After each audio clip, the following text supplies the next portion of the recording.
being able to replicate databases quickly.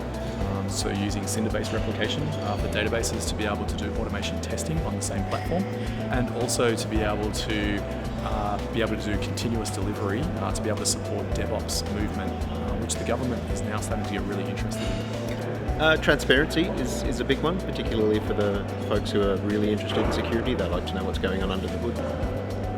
All IT enterprises need to have some sort of flexibility in their infrastructure that OpenStack provides. It's deployable and is being deployed in government right now. You've got a lot more people involved. They can see the code, they can use it, they can rapidly work with it, and I think it's the collaborative nature of it. Cost control or for compliance reasons, they can't use the public cloud, so they look to, the private cloud alternative, OpenStack being the de facto in that space. It's an obvious choice for them to turn to provide a similar level of agility in their IT infrastructure. So open source, of which OpenStack is one example, is typically welcomed in governments these days. Many governments around the world have policies where they encourage and promote open source usage across their agencies and departments. We see across Australia and around the world, governments are already adopting OpenStack. Not so far from where we are right now in Canberra, the government of New South Wales has adopted OpenStack for its digital citizen service platform, OneGov.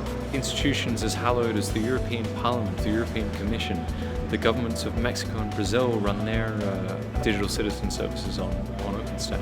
That ability to make these investments that you know that due to the strength of the open source community, the open source world, will be available and compatible for years to come without getting stuck with proprietary systems that cost you a lot of money.